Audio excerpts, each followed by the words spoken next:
अस्सलाम वालेकुम। शुरुल्लाह के बाबर का नाम से जो निहायत रहम वाला है। आज हम बनाने लगे हैं बहुत ही मज़ेदार सूजी के स्नैक्स। आपने वीडियो को एंड तक देखना है। बहुत ही मज़े के ये स्नैक्स बने हैं, तो आपने वीडियो को एंड तक देखना है ताकि हम मुझसे भी बेहतर और मज़ेदार स्नैक्स घर पे बना सकें और बच्चों को दें। बहुत ही मज़े के, बरसात में तो ये बहुत अच्छे लगते हैं।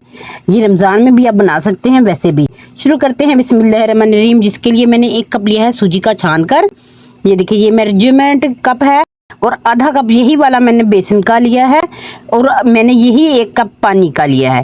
इन तीनों चीज़ों को करूँगी मैं ग्राइंड। इसको अच्छे से ग्राइंड कर लेना है। अपने हल्का सा ग्राइंडर चलाकर इसे पतला सा इसका बैटर सा बना लेंगे। ये देखें जी, ये पतला सा बैटर हमारा बन गया है। ये देखिए, इसको करेंगे एक साइड पे। तो हमने लिया है 1 अदद प्याज बड़े वाला। ये वज़न के हिसाब से 150 ग्राम है। तो इसमें मैं डालूंगी अच्छे से, इसको धो के इसके रेशे से अच्छे से बना लिए थे मैंने। ढेर सारा धनिया और इसमें डाली है हरी मिर्च।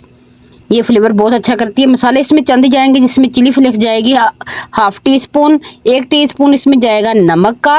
और इसका वो हम हल कर लेंगे अच्छे से चम्मच की मदद से। इसमें वही बैटर डाल देंगे अपना और इसको अच्छे से हल कर देना है। अपने मिक्स करें और इसको एक साइड पे करेंगे। ये हल्का सा पानी बाद में मैंने इसमें डाला है, वही वाला, ताकि ये ज़ाया ना हो सके। तो अभी ऐसे ही वो जग में पानी थोड़ा सा घाल दो, घूंड सा पानी डाल दें। ज़्यादा पानी नहीं डालना, 2 घूंड डालना है। 1 कप पहले डाला था। तो ये देखिए जी, पतला सा ये बैटर बन गया। आपने टेंशन नहीं लेनी कि ये पतला क्यों है, इसका मैं बताऊँगी हम क्या करेंगे अभी। ये देखिए, अच्छे से इसको मिक्स कर दे चम्मच की मदद से। किसी कोई भी चम्मच ले सकते हैं। और मैंने लिया है बहुत प्यारा सा पैन, उसमें मैंने लिया है ऑयल। मैंने लिया है जी जैतून का तेल। आप दूसरा आम जो घर में इस्तेमाल होता है वो भी ले सकते हैं। तो 1 चम्मच भर के मैंने इसमें डाला है जी सफ़ेद ज़ीरे का और 1 ही चम्मच भर के मैंने इसमें डाला है कलौंजी का। ये देखिए जी, इन दोनों का इतना मज़ेदार फ्लेवर आएगा ना, तो आपने ज़रूर बनाना है। इसको हल्का सा हम भूनेंगे। ये देखिए जी, इसको थोड़ा इसकी खुशबू आने देनी है। अच्छे से इसकी भुनाई कर लें ताकि ये कच्चा कच्चा ना रहे, इसकी खुशबू आ जाए दोनों की। तो इसमें वही बैटर हम अपना डाल देंगे। अच्छे से आपने बोल को साफ़ कर लेना है, कोई भी चीज़ ज़ाया ना किया करें। हो सके तो हल्का सा 2 घूंट पानी डाल के भी इसको साफ़ कर सकते हैं, नहीं तो चम्मच की मदद से साफ़ कर लें। देखिए जी, अच्छे से इसे बनाएंगे। ये देखिए, इसे पकाना है लो आंच पर, आपने तेज़ आंच नहीं रखनी। और इसका ये देखिए जी बैटर सा बन जाएगा बिल्कुल, ये आटे की तरह इसकी डो बन जाएगी एक। आपने ऐसे डो बना लेनी और इसको कर लेना है ठंडा। ये देखिए जी, अच्छे से ये बैटर बन चुका है और मैंने इसको किया है ठंडा। ठंडा करने के बाद मैं इसमें डालूंगी 1 कप से भी कम दही, यानी कि 2 टेबलस्पून के करीब ये दही है। चाहे तो आप इसे साथ में ही ब्लेंडर करके भी पका सकते हैं, चाहे तो बाद में डाल दें। आलू मैंने मैश करके रख लिए थे, ये कद्दूकस किए हैं मैंने उबले हुए आलू। ये 250 ग्राम के तकरीबन करीब है आलू। आप कम ज़्यादा कर सकते हैं। इसमें मसाले जाएंगे चंद, जिनमें से जाएगा चाट मसाला सबसे पहले। ये 2 चम्मच के करीब मैंने बड़े वाले लिया है चाट मसाला। ये जी मैंने लिया है चिकन पाउडर लिया है, चिकन क्यूब्स भी आप डाल सकते हैं, इसका बहुत मज़े का फ्लेवर आएगा। और साथ में डाला है मैंने ये 1 कप भर के डाला इसमें मैंने कॉर्नफ्लोर का। इसे अच्छे से आप ऐसे हाथों की मदद से गूंद लें, इसकी आटे के जैसे डो बना देनी है आपने, ऐसे ही इसे मिक्स करना है। ये बर्तन छोटा था इसलिए मैंने इसे कनाली में कर लिया था। इसे हम पंजाबी में कनाली कहते हैं, आप इसको परात भी कह सकते हैं। परात वैसे स्टील की होती है, ये जो मिट्टी के बर्तन होते हैं ना इसे कनाली बोलते हैं। तो ये देखिए जी, हाथों को लगाएंगे ऑयल और ये हमारा बैटर बन चुका है। आटे जैसी डो बन गई है थोड़ी। इसको पतला भी नहीं रखना और इसे सख्त भी नहीं करना, आपने दरमियाना रखना है ताकि ये बहुत मज़े के बन सके।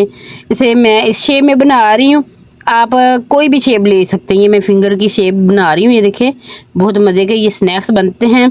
जो भी खाएगा किसी को भी पता नहीं लगेगा इसमें चिकन डाला है कि नहीं डाला, सबको लगेगा इसमें चिकन भी है। तो चिकन के लिए हमने फ्लेवर के लिए तो चिकन पाउडर डाला है, आप क्यूब्स भी डाल सकते हैं। ऑयल को करेंगे फुल गरम। आपने इसे हल्का गरम नहीं करना, अगर हल्का गरम होगा ये आपके खुल जाएंगे।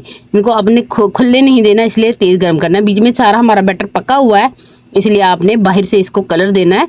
इसलिए इसको आपने क्रिस्पी करने के लिए सिर्फ बनाना है। तो 2 मिनट तक तो बिल्कुल भी नहीं छड़ेंगे, नहीं तो ये सारे फटने लग जाएंगे। 2 मिनट के बाद आपने इसे चमचे की मदद से हल्के हाथों से उलट पलट लेना है। बीच बीच में आप चमचे की मदद से इसे उल्टते और पलटते रहें ताकि इसका दोनों साइडों से अच्छा सा कलर आ जाए।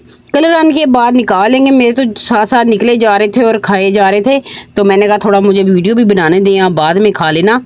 तो मेरी बेटी को तो बहुत ज़्यादा पसंद आए और घर वालों को भी बहुत यम्मी लगे। किसी को समझ नहीं आ रही थी मैंने इसमें क्या डाला है। तो ये इतने मज़े के थे। तो आप बना के ज़रूर ट्राई करिएगा और मेरी इसी वीडियो में आके मुझे कमेंट करके बताइएगा आपको ये कैसे लगे और कि आपके घर वालों को कैसे लगे। बहुत मज़े के हैं, मेहमानों के लिए भी बना सकते हैं। माशाल्लाह हमारे सारे सूजी के स्नैक्स बन के तैयार हैं। ये देखिए जी।